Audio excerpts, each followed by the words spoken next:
Oke, salam sejahtera, semoga selalu diberkati oleh Tuhan. Pada kesempatan kali ini saya akan menjelaskan materi tentang kecerdasan majemuk sebagai bentuk penyelesaian tugas dari dosen. Nama saya Markus Emalae, mahasiswa Universitas Nusa Cendana, Fakultas Keguruan dan Ilmu Pendidikan, Program Studi Pendidikan Fisika dengan NIM 2101050094. Sebelum kita membahas lanjut mengenai teori kecerdasan majemuk, perlu kita mengetahui tokoh pencetus teori kecerdasan majemuk. Yang menjadi pencetus teori kecerdasan majemuk adalah Gardner. Gardner memiliki nama lengkap Howard Gardner. Ia adalah seorang psikologi perkembangan dan juga ahli pendidikan. Dia lahir pada tanggal 11 Juli 1943 dan dibesarkan di Scranton. Pengertian atau konsep kecerdasan majemuk. Kecerdasan itu sendiri merupakan suatu kemampuan seseorang untuk dapat menyelesaikan suatu masalah. Sedangkan pada kecerdasan majemuk merupakan suatu konsep penilaian kecerdasan anak dengan beberapa tolak ukur kemampuan. Sebelum Gardner mencetuskan ide dan pengertian kecerdasan miliknya, kecerdasan seorang anak dinilai berdasarkan IQ, sehingga anak tersebut hanya dinilai berdasarkan kemampuan mengerti ide yang kompleks, kemampuan beradaptasi dengan lingkungan, dan kemampuan belajar dari pengalaman, kemampuan melakukan tugas dan berbagai situasi, serta kemampuan mengatasi hambatan dengan pikirannya.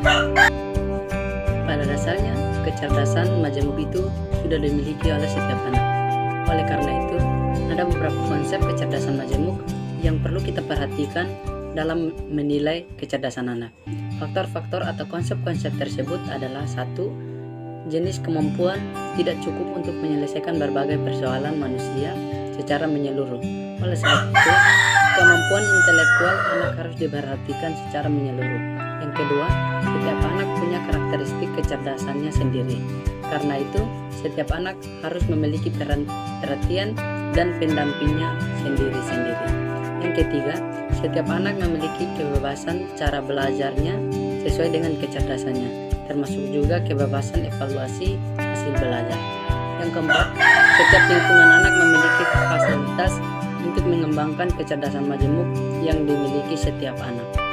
Yang kelima, penilaian kecerdasan anak harus dikonseptual dan terkekang pada tes tulis dengan standar formal. Yang keenam, proses belajar anak tidak terbatas pada batas-batas tertentu. Ciri-ciri kecerdasan majemuk. Ada beberapa ciri-ciri yang perlu kita perhatikan pada anak sesuai dengan kecerdasan yang dimiliki. Yang pertama, kepekaan terhadap bahasa dan kata-kata.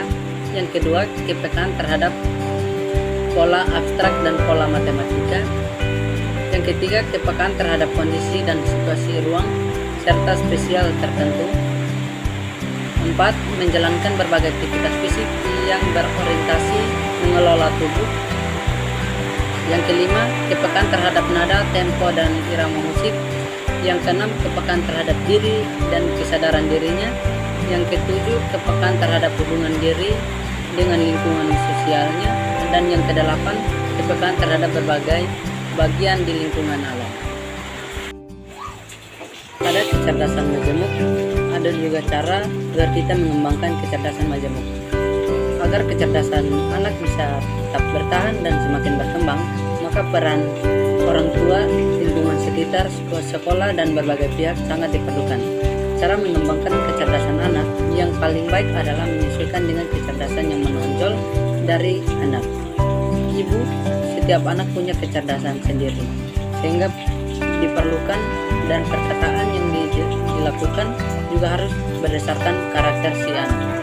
Sebagai contoh, ketika anak memiliki kecerdasan musikal dan kecerdasan kinestik, maka pendekatan yang bisa diberikan kepadanya adalah yang terkait dengan musik dan aktivitas fisik. Salah satu contohnya seperti mengikuti kursus tari secara intensif. Demikian penjelasan mengenai teori kecerdasan anak, semoga bermanfaat.